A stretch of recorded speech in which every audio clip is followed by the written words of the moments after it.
How are you doing? I'm Alex Powell, and we're here with Kenneth T. Walsh, longtime journalist and friend of Marlon Fitzwater.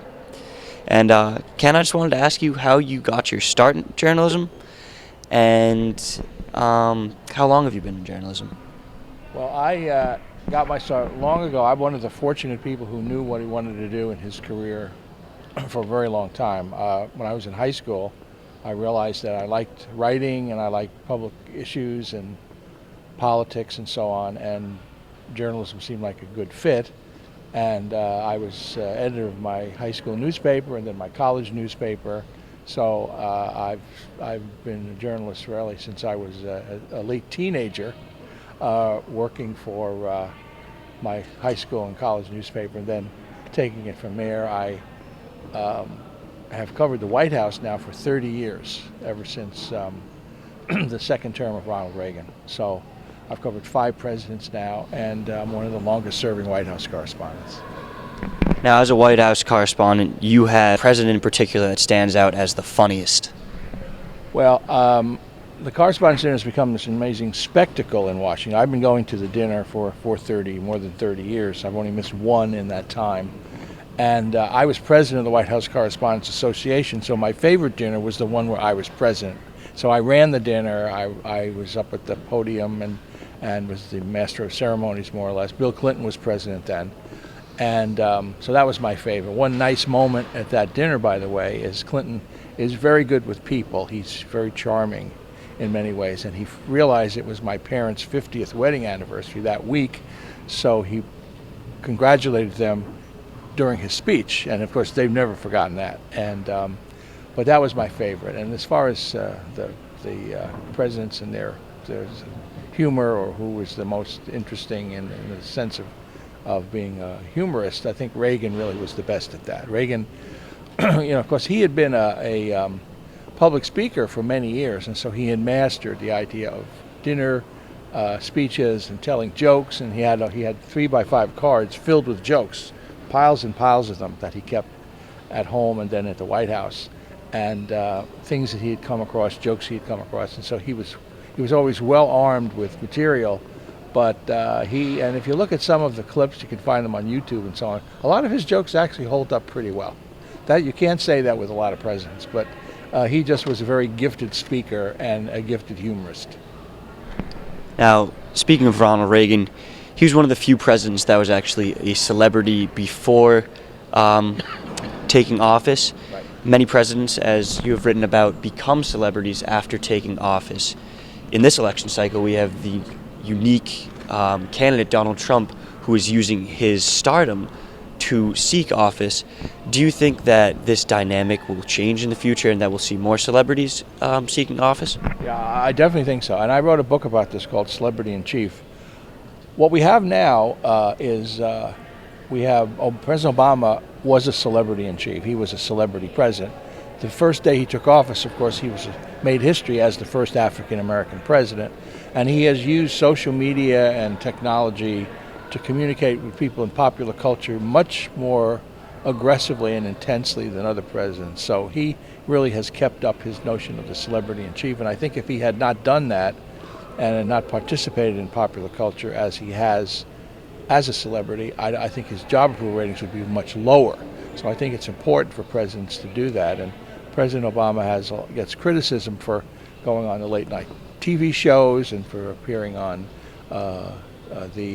with celebrities from YouTube and various places. But I think that's what presidents have to do now. They have to go where the people are, and that means in our fragmented media culture, they have to appear on many different kinds of programs, and Obama has done that. The other quick point I'd make is that this election cycle, the major parties have nominated the 2 biggest celebrities in politics. Donald Trump, of course, was a reality show host. He loved attention and loved fame all his life as a billionaire real estate developer. So he is the biggest celebrity candidate we've ever had. But Hillary Clinton is also a celebrity politician. She's probably the best known woman in the world. And if she's elected, she would be the first woman president. So that adds to her celebrity. So it's almost like the country is going through sort of a casting call now to decide which of these celebrities, which of these personalities should be the star of the White House for the next 4 years. And in many ways, that's what the election is coming down to. What's it like getting the news out to the public quicker before the other news corporations? Well, I've always been in a very competitive news business. You always have competitors who you're trying to get the story out faster, more accurate, and so on. But now the velocity of the news cycle has become much more fast-paced. It's almost a minute-to-minute type of thing. It used to be that newspapers would have a morning paper, an afternoon paper, and reporters would maybe write 1 or 2 stories for that edition of the paper. And the networks, television, would have an evening news program. Now it's a 24-hour news cycle, and it's everybody is trying to update things constantly. So I think that adds to the competitiveness of things, because everybody wants to be first, even if first by 60 seconds or so. But also it makes it more difficult to do more depth reporting and more analytical reporting, because you just want to move your story out and move on to something else, because that's what your competitors are doing. So I think that on balance, it's not a healthy thing that for journalism that this news cycle has become so all-consuming and so constant and so fast-paced. And you can see this in the convention this week. The reporters are all over the place just trying to get the tiniest scrap of new information. Often there's not a lot of context to it. Often it just lasts for a few minutes and then it's not important. People move on to something else. But on balance, I think it limits the amount of interpretive and depth reporting that we do, because we're just interested in the quick hit, the quick effort to get page views and